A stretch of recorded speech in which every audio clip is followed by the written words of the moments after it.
네, 집집마다 빚은 늘어가고 금리 인상 시기에 앞으로 갚아야 할 이자 역시 늘어날 상황입니다. 우리 경제 핵심 뇌관인 가계부채의 3대 위험 대출, 얼마나 심각한지 자세하게 짚어보겠습니다. 예, 두 분의 전문가 오늘 모셨습니다. 먼저 최백은 건국대 교수, 그다음에 생활경제연구소 김방희 소장 나오셨습니다. 두 분 어서 오십시오. 네, 안녕하십니까. 이 질문은 두 분한테 다 일단 드리고 시작을 좀 해봤으면 좋겠습니다. 지금 앞서 저희가 수치를 좀 간단히 좀 정리해서 말씀을 드리긴 했는데 이 가계대출 1,500조와 관련해서 아마 생각하시는 분들이 조금 결이 좀 다를 수도 있다는 생각이 좀 들어서요. 짧게 일단 가계부채 1,500조 시대 어떻게 생각하는지 이부터 여쭤봤습니다. 교수님도 간단하게 말씀해 주시죠. 정부가 이제 저는 이 가계부채와 관련해 가지고 이제 직접적으로 이제 관련된 대책이 대출 억제 이제 정책이고요. 그렇죠. 그런데 사실은 문재인 정부의 핵심적인 정책을 우리가 이제 소득주도 성장론이라고 얘기하잖아요. 그렇죠. 근데 사실 이 부채 문제라는 것은 소득 대비 부채가 문제인 거거든요. 예. 소득이 더 빠르게 증가하면 뭐 상관없습니다. 상관없죠. 그렇죠. 네. 예. 그런데 그렇기 때문에 소득주도 성장론이라든가 아니면 또 이제 일자리 정책이라든가 이런 것들이 효과를 보게 되면은 사실 가계부채는 굉장히 완화가 될 수 있는 부분인데 지금 정부가 추진하는 그러니까 우리가 가계부채를 그러니까 사실 가계 소득이라든가 가계 일자리라든가 이런 거하고 분리해서 이제 생각을 하면 이제 좀 안 된다는 얘기고요. 그렇습니다. 예. 그랬을 때 결국은 정부가 지금 현재 가계부채에서 효과를 보고 있는 것은 대출 억제 측면에서 그렇죠. 잠깐 효과를 볼 뿐이고 기본적으로 가계 소득 증가라든가 가계의 일자리 개선에는 별로 이제 그 성과를 못 내다 보니까는 이 부분이 그러니까는 좀 이제 예. 그 한계를 보이고 있는 것 같습니다. 예. 우리 김 소장님도 예, 간단하게 보완하자면 네. 가계부채 관련해서 아까 앵커께서 말씀해 주신 숫자에는 좋은 소식과 나쁜 소식이 들어있는 겁니다. 좋은 소식은 네. 가계부채 증가세가 진정됐다. 그러니까 2015년, 16년 많이 들었거든요. 두 네. 자릿수 인상이 됐는데 상승을 했는데 지금은 7%가 좀 안 되니까 1분기에 뭐 조금 진정된 겁니다. 그래도 2014년 이전 기준으로 보면 빠른 편이고요. 그렇죠. 이건 좋은 소식입니다. 근데 나쁜 소식은 아까 말씀해 주신 것처럼 풍선 효과가 본격화되고 있다. 여기를 막았더니 다른 구멍에서 좀 새고 있다. 이렇게 요약해서 보면 되겠습니다. 예. 지금 일단은 앞서 저 말씀을 드렸습니다만 이제 질 얘기를 이제 지금부터 해보겠습니다. 이거는 이제 우리 김 소장한테 먼저 여쭤보죠. 지금 말씀을 하셨던 이제 긍정적인 것보다는 이제 부정적인 얘기가 될 것 같은데 질적인 부분에 대해서 악화되고 있다는 얘기들을 많이 하고 있거든요. 소장님께서는 어떤 부분을 주로 좀 우려스럽게 보고 아까 계세요? 풍선 효과라는 말씀을 해주셨는데요. 풍선 효과는 어느 한쪽을 막으면 다른 쪽이 부풀어 오르는 거 그렇죠. 아닙니까?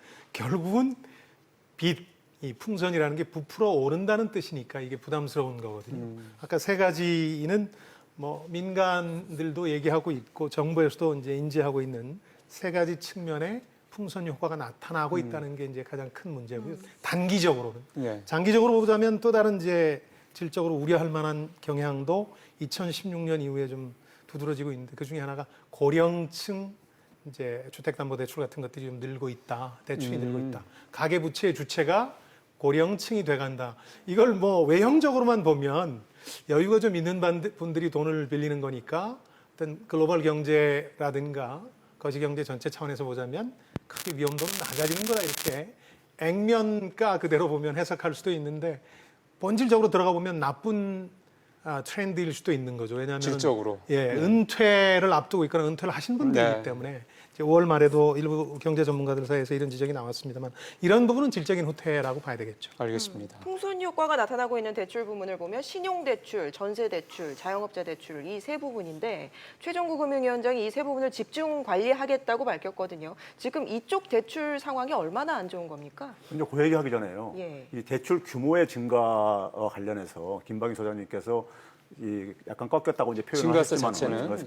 표현했지만은 문재인 정부의 원래 이 가계부채 증가율이요 한 8% 이내에서 관리하겠다고 이제 얘기를 하잖아요. 네. 이제 그런 면에서 이제 1분기에 이제 그러니까 이제 7%대로 좀 떨어진 것은 어떻게 보면 고무적이기도 하지만은 사실은 이제 그러니까 우리가 여전히 그러니까 증가율은 높다고 보고 있습니다. 저는 생각할 때요. 왜 그러냐면은 우리나라 이제 그러니까는 지금 성장률이 지금 3% 방어하기에 지금 굉장히 힘들어하는 이런 상황이란 말이에요. 네. 그러니까 결국은 제가 앞에서 얘기했듯이 소득이 그러니까 소득이나 일자리가 개선되면은 8% 증가율도 그러니까 우리가 감당할 수가 감당할 수 있어요. 있죠. 네. 근데 문제는 뭐냐면 소득이나 일자리, 가계의 소득이나 일자리 개선이 안 되는 상황 속에서 8% 이내 관리는 여전히 그러니까는 높은 증가율이라는 얘기를 말씀드리고 싶고요. 예.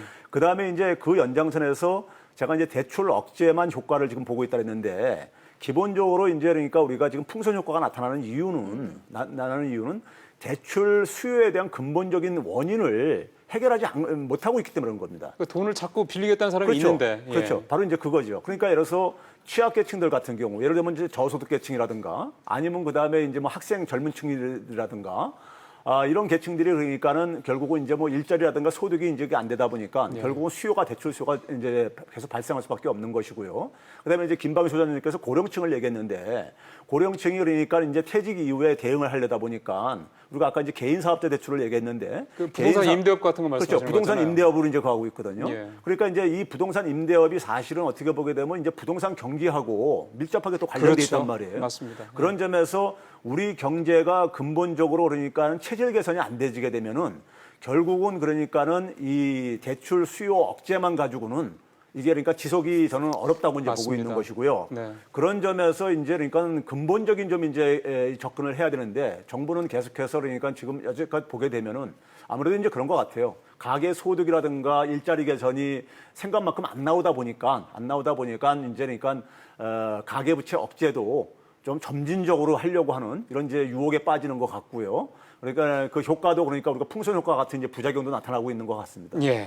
아까 그 세 가지 대출 항목을 얘기해 주셨는데 예. 그 상황을 잠깐 말씀드리면요. 이제 신용대출 같은 경우는 1분기에만 4조 원 이상 급증했고 또 개인사업자 대출 역시 이제 300조 원 이상 아까 말씀해 주신 것처럼 이제 급증하고 있는 상황이고 전세자금 같은 것도 사실은 풍선 효과 일부로 볼 수 있는 게 이제 집을 안 살려는 중산층 중에 일부가 전세자금 대출을 하면서 지난해 같은 기간에 비해서 2배 이상 뛴 거거든요. 그렇죠. 그러니까 이 풍선 효과라는 말이 정확히 이제 여기 해당되는 말이고요. 말씀해 주신 것처럼 이런 풍선 효과들이 이제 대부분 이 주택담보대출 규제가 워낙 까다로워지니까 한 몫에 큰 돈을 받지 않고 주택이나 이사 관련 비용들을 이걸로 충당하고 있는 거죠. 그런 의미에서 풍선 효과라는 분석은 맞는 것 같고요. 이거에 대해서 핀셋 규제를 하겠다는 거는 일일이 이제 구멍을 막아보겠다는 건데 또 다른 어떤 쪽으로 이제 풀리지 않을까 하는 걱정들은 남아 있는 거죠. 뭐 그러면서 좀 최 교수님 지적하신 대로 근본적인 대출 수요 그 원인 파악이 지금 제대로 되는 상태에서 무조건 대출만 틀어 막겠다는 식으로 정책 당국이 접근하는 거는 그런 면에서 효과가 제한될 수밖에 없다. 이 말씀이 되시는 거잖아요. 네. 근데 어쨌든 지금 금융위원장은 이 앞서 말씀하신 세 가지 부분에 대해서는 어쨌든 뭐 우리 김 소장님도 말씀하셨지만 핀셋 규제를 하겠다라는 식으로 해서는 계속해서 틀어 막겠다라는 식으로의 기존의 정책 방향은 계속해서 가져가겠다는 얘기를 좀 하고 있는 건데 그 하나 좀 구체적으로 좀 들어가 보죠. 신용대출 아까 잠깐 말씀을 하셨는데 네. 지금 당국에서 얘기하는 건 신용대출 같은 경우는 주택담보대출을 막으니까 풍선 효과로 이제 그쪽으로 몰리고 있다 이렇게 얘기를 하고 있는데 신용대출을 과연 집구입이라든가 이런 그러니까 부동산 쪽으로만 해석하는 당국의 이 판단이 과연 적절하냐라는 지적도 좀 있거든요. 글쎄 그런 면도 있긴 한데요. 다만 신용대출을 받을 수 있는 쪽도 지극히 제한적인 계층이거든요. 지금 서민 계층이나 중산층이 그렇게 쉽게 주택담보대출이 아니라 신용대출도 받을 수는 없거든요. 그러니까 부동산 관련한 비용의 일부도 규제 회피 목적으로 신용대출로 받을 수 있다고 봅니다. 받고 있는 게 현실이라고 보고요. 다만 개인사업자 대출의 경우에는 용도를 다른 걸로 써놨겠죠. 네. 그렇게 하고 이제 분양이라든가 재건축 이주 비용 같은 걸로 충당하는 측면이 있기 때문에 이렇게 뭔가 형식들은 갖추고 있을 것이다. 그러나 실질적인 내용을 들여다보면 있는 계층이 부동산을 사는데 동원하고 있는 게 아니냐 하는 의심을 해볼 여지는 있습니다. 예. 그 다음에 살펴봐야 될 게 이제 전세자금 대출 부분인데 아까 우리 김방희 소장님도 말씀하셨지만 전세자금 대출 아직 급증을 하고 있단 말이죠. 근데 이게 당부에서 이 전세자금 대출을 이렇게 아예 딱 이게 지목을 해서 보는 이유가 있을 것 같습니다. 뭐 때문에 그렇다고 교수님 보십니까? 전세자금 대출이 증가하는 이유는요. 뭐 여러 가지가 있을 수 있겠지만 기본적으로 소비자들이 네. 주택 구입을 지금 이제 그러니까 주저하고 있는 거거든요. 말씀하셨죠. 예. 네, 주택 구입을 주저하고 있다는 얘기는 부동산 경기에 대해서 그만큼 이제 그러니까 좀 이제 비관적으로 좀 이제 바뀌고 맞습니다. 있다는 얘기죠. 그러면 결국은 부동산 경기가 만약에 이게 냉각될 경우에는 집값이 이제 하락이 올 것이고 그러면 이제 결국은 이제 우리가 흔히 이제 깡통 주택이라고 우리가 흔히 얘기를 하는데 그렇죠. 이제 전세 자금을 이제 그러니까는 해소하기 힘든 이제 그런 상황이 올 수가 있다는 얘기죠. 한군에서도 한번 보고서가 나왔더군요. 그렇죠. 예. 예. 이제 그런 점에서 이게 다 이제 서로 맞물려 있다는 얘기입니다. 그렇죠. 맞물려 있는 건데 전세 자금 대출이 그러니까 우리가 예를 들어서 집값 부동산 경기의 냉각의 어떤 신호로 그걸로 만약에 이게 지금 나타나고 있고 전세 가격이 그러니까 하락을 하는 것이 이제 그러니까 하나의 순환고리를 만들게 되면은 충분히 우리가 지금 우려하는 상황이 지금 이제 우리가 도래할 수가 있는 거죠. 근데 그거를 틀어 막는다고 과연 그 그러니까 수요가 어제 있을까요? 그 예. 가계부채 관리 점검 회의에서 나온 얘기는 전세자금 대출의 경우에는 틀어 막는다는데 방점이 찍힌 게 아니고요. 네. 이 역전세난에서 발생할 수 있는 이제 전세 보증금 반환 이제 도미노 같은 걸 이걸 막겠다. 불능 도미노를 막기 위한 리스크 최소화에 있기 때문에 이 신용대출과 개인 사업자 대출 이런 풍선 효과는 조금 다른 의미로 받아들이셔야 될 거예요. 문제가 발생할 소지 구멍을 세 개 발견했고 선제적으로 막겠다 그런 취지다. 그 중에 하나에 대해서는 좀 단순한 총량 규제가 아니라 리스크를 최소화하겠다. 그런 의미에서 이제 핀셋 규제라는 표현을 쓴 것 같습니다. 각기 구멍에 맞는 대처를 하겠다 그런 얘기입니다. 예. 개인 사업자 대출도 300조 원을 돌파했습니다. 뭐 10여 년 만에 최대 규모라고 하는데 그만큼 자영업자 사정이 안 좋다는 얘기겠죠. 그렇습니다. 사실 300조가 아니라 350조 원이 넘었습니다. 350조 원이 그렇습니까? 넘었고요. 예. 개인 사업자 대출이 이제 정부에서는 그러니까 대개 이제 부동산 임대업에 그렇게 이게 얘기는 이제 해요. 집중돼 있다고 이제 얘기를 하고 있는데 물론 그 부분이 상당 부분은 이제 차지하고 있습니다. 고령층들이 그러니까 이제 은퇴 이후에 소득 창출의 이제 원천으로 이제 그러니까 이걸 이제 임대업을 많이 이제 뛰어들었으니까요. 뛰어들었는데 문제는 이제 그 부분만 있는 게 아니라 많은 자영업자들도 거기에 이제 그러니까 포함되고 있다는 예, 얘기죠. 맞습니다. 이런 점에서 결국은 자영업자들이 최근에 굉장히 안 좋은 것도 우리 이제 내수가 그러니까 여전히 지금 살아나지 못하고 있고 그러다 보니까는 결국 우리 경제의 근본적인 체질하고 이제 그러니까 다 이게 관련돼 있다는 얘기죠. 예. 그래서 제가 이제 최종구 위원장은 그러니까 핀셋 대책이라고 얘기했지만은 저는 그건 이제 어떻게 보면 이제 수사적인 표현이고 이게 딱 그 부분만 분리해 가지고 저는 해결이 어렵다고 봅니다. 그러니까 어떻게 아까 얘기했듯이 그러니까 네, 우리가 네. 가계 부채가 그러니까 굉장히 좀 우려스럽다 할 때는 가계 부채가 우려스러운 속도로 발생하지 않도록 그 근본적인 원인을 그어야 되는데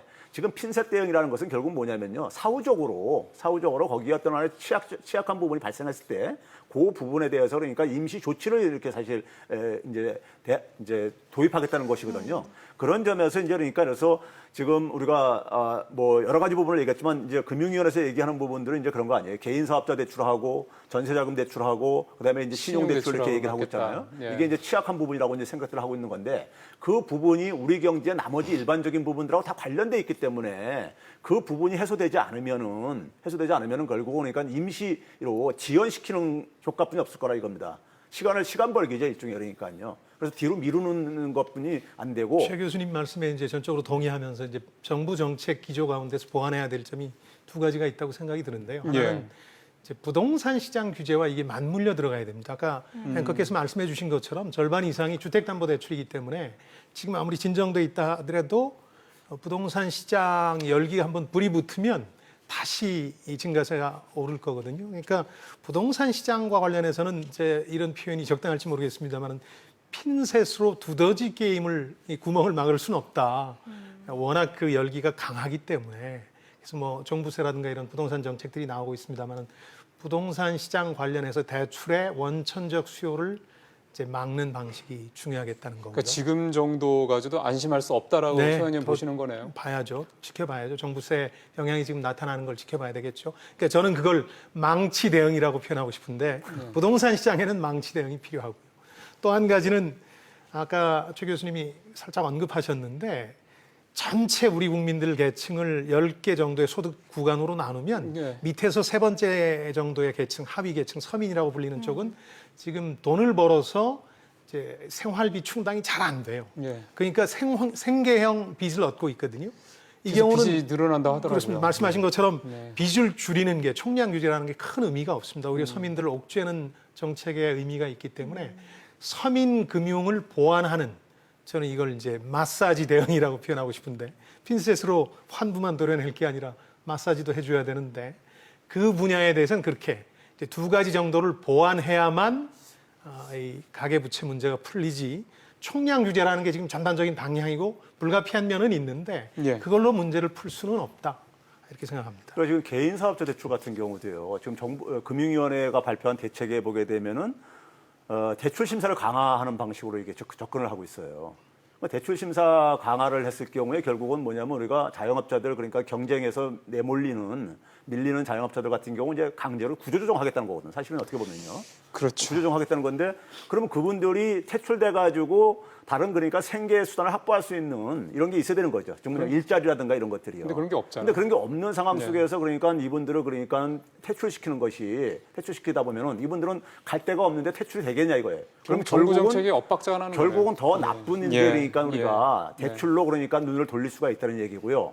그런 점에서 정부가 그러니까는 아까 이제 김방희 소장님께서 앞에서 이제 그러니까는 이 취약계층들 이게 이제 악순환이 계속 이제 대표되고 있는 건데 취약계층에 대한 대응도 보게 되면 굉장히 사후 약방문식이에요. 그러니까 지금 뭐냐면 문재인 정부 들어서 가지고 제일 먼저 한 것 중에 하나가 뭐냐면은 소액 장기 연체 채권들 소멸시키는 거 했었잖아요. 예. 근데 소액 장기 연체 채권들 그러니까 이게 발생을 하지 않게 만드는 정책이 사실은 가장 좋은 정책인 거죠. 그런 점에서 우리나라 취약계층은 사실 제가 볼 때 금융시장이 취약계층에 대해서는 사실 금융시장이 작동을 안 하고 있어요. 그러니까 사실 우리가 뭐 중금리 시장을 육성을 하겠다 뭐 이렇게 하지만은 이게 육성이 안 되고 앉아 있거든요. 인터넷은 그러려고 만들었는데 제 역할을 그렇죠. 못 하고 있잖아요. 예. 그러면 결국은 뭐냐면 시장이 작동하지 않으면은 결국은 거기에 이게 정책 금융이 그러니까는 좀 이제 제도화될 필요가 있어요. 그래서 취약계층들이 그러니까는 금융에 접근이 좀 용이하게 해주고 그다음에 금융 비용 부담을 근본적으로 낮춰줘야 되는 거죠. 지금 디딤돌 대출이라는 게 선민들, 그 취약계층들을 위한 정책 자금들이 있지 않습니까? 근데 그 정도 가지고는 미흡하다 이렇게 보시는 거군요. 있는데 규모도 굉장히 작고요. 제가 과거에 박근혜 정부 때 그때 한 걸 가지고 언발의 오줌 누기라고 했었는데 그때 한 3.5조 원에서 박근혜 정부 때 그러니까 3.5조 원에서 7조 원까지 늘렸었습니다. 네. 근데 그 당시 우리나라 취약계층들의 이 그 금융 부채를 보게 되면은 수백조가 되거든요. 그러니까 이게 그러니까 결국은 뭐냐면 정치권에서 그러니까 되게 정권이 바뀌게 되면은 뭐 탕감 이제 일시적인 탕감 이런 것도 하는 것들이 그러게요. 되게 이제 그러니까 생색내기로 이제 일시적인 그러니까 방편에 불과하고 다시 또 그러니까 이게 이제 그러니까 재발되는 이런 반복을 계속하고 있다는 얘기죠. 근본적으로 취약계층들에 대한 어떤 금융 정책, 그러니까 오히려 이제 핀셋 정책이 그쪽에 또 적용이 돼야 되겠다 이렇게 말씀을 하시는 건데 지금 사실 저희가 가계부채에 대해서 우려를 하고 또 정부가 이렇게 부산하게 문제는 가장 큰 이유는 이 가계 대출 문제가 이제 지금 같은 이런 우리 경제가 상당히 좀 걱정스러운 상황에서 이게 뭔가 부실의 어떤 도화선이 되는 게 아니냐, 트리거가 되는 게 아니냐 이런 거에 대한 우려 때문이라고 볼 수 있거든요. 김방희 소장님께서 보시기에 이 가계대출 문제가 어떤 그런 직접적인 도화선 또는 트리거 역할을 할 수 있을 만한 부분이다라고 혹시 생각이 좀 되십니까? 저는 그 우리 경제의 폭탄이다, 이제 지뢰다, 뭐 이런 표현들이 약간 그 상징의 오류를 불러일으킬 수 있다고 생각하거든요. 네. 무슨 얘기냐면은 구조적이고 조직적인 뭐 외환 위기라든가 2008년에 글로벌 금융위기 같은 걸 불러올 것 같지는 않아요. 왜냐하면 예. 1,500조 원에 가까운 가계부채라고 하더라도 거기 절반이 넘는 주택담보대출 같은 경우는 대부분 갚을 수 있을 정도의 여력이 있는 사람들이 받았기 때문에 연체율이 지금도 걱정할 수준은 아니거든요. 그거는 이제 당국에서 얘기하는 거랑 그렇습니다. 개를 같이 하시는군요. 더 흥미로운 건 그 당국에서 이런 얘기를 합니다.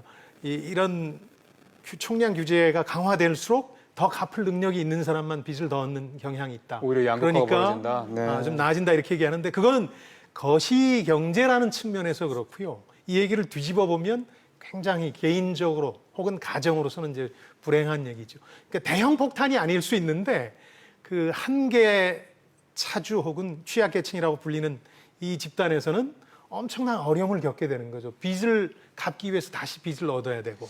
예. 근데 원리금 사실 가지고 못 갚는 상황이 벌어지는 지금 거죠. 금리가 계속 올라가는 추세를 감안하면은 이렇게 물론 이제 여유가 있는 사람들이 대출을 많이 한 것도 뭐 틀린 말도 아니고 그래서 연체율도 그렇게 높지 않은 게 사실이기도 하지만 금리 인상기가 본격적으로 좀 들어간다는 걸 감안하면은 그렇게 또 당국에서 그 부분을 얘기를 하면서 이렇게 좀 약간 어렵지 않게 문제가 안 될 거라고 보는 어떤 그런 거는 조금 좀 아니한 건 아닌가 그런 생각도 사실 좀 들지 않나 싶어요. 예, 우리가 한 가지 우리가 이 금융위기에서 예, 예. 여야들 하나 교훈 중에 한 가지가 미국도요 금융이 터지기 전에 지금 이제 그러니까 정부 당국이 얘기하는 거랑 똑같은 얘기를 했었습니다. 지금 무슨 얘기냐면은 미국도 금융위기 터지기 10년 동안에 가계부채 증가를 주도했던 계층들이 하위 40%부터 90%까지 있는 그러니까 중산층 내지는 중상층들이 주로 주도를 했습니다.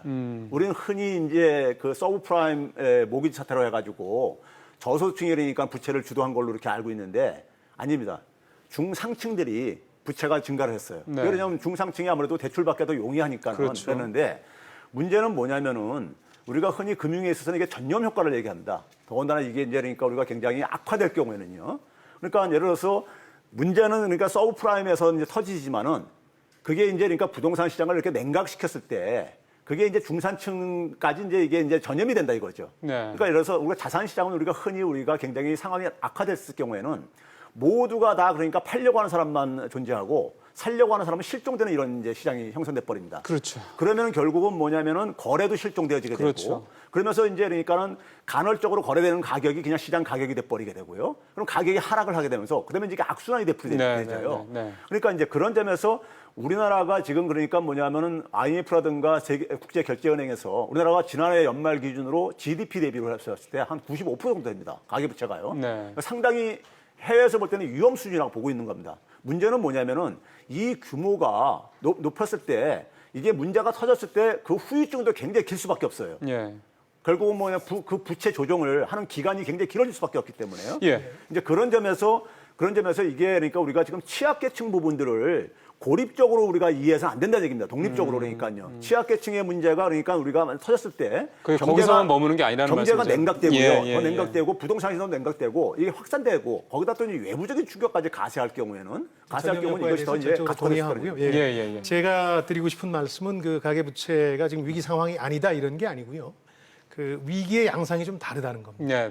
그러니까 외환위기나 글로벌 금융위기처럼 이게 금융권의 신용이나 금융위로 오지 않는다는 뜻입니다. 그 얘기는 뭐냐면 이번에 가산금리를 적용한 게 고의냐 이런 거 실수냐 이런 걸 가지고도 논란을 아까 벌이시던데 그 뭐 결론은 중간쯤 되겠지만 핵심은 관행적으로 그렇게 해왔다는 거거든요. 이게 잘못인지도 모르고. 네네. 그러니까 그 관행이라는 건 금리를 통해서 금융권이 취약계층, 더 정확히는 취약계층이죠. 가정한테 위험을 전가시킨다는 뜻입니다. 네. 그러니까 우리가 경험한 형태로 오지는 않겠지만 이미 빚 이자 갚기가 부담스러워지는 거죠. 금리가 뛰면서. 네. 그래서 예. 소비가 장기간 나쁘고 경기 침체가 되는 그런 증상으로 이미 나타나고 있다. 그러니까 가계부채로 인한 위험성은 이미 현실화됐고 취약계층을 통해서 가정을 통해서 이게 위험하지 않다. 그런 뜻은 아닙니다. 그럼요. 한 가지만 좀 보완하면요. 예, 짧게 해주셔야 됩니다.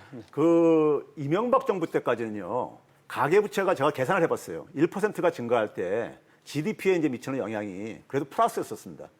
1% 증가할 때 뭐 GDP를 그러니까 1%까지는 안 증가시키지만 플러스였는데 박근혜 정부에서 이게 마이너스로 변합니다. 그러니까 뭐냐면 부채가 증가할 때 부채는 그러니까 자산의 증가 측면도 있는 거기 되죠. 때문에 네. 자산 효과로 인해 가지고 그러니까 소비 증가라든가 경제 성장을 이제 그러니까 견인하는 부분도 있는데 이 효과가 그러니까는 가계부채 증가에 따른 그러니까 이제 소비 지출 억제라든가 그다음에 부담 증가라든가 비용 부담 증가라든가 이게 더 커졌다는 얘기입니다. 이게 부의 효과가 사라졌다는 말씀이네요. 즉 그 얘기는 결국 뭐냐면은 그러다 보니까 지금 있잖아요. 우리가 지금 소비가 이렇게 굉장히 억압되어 있는 이유가 침체되어 있는 이유가 바로 거기에 있는 겁니다.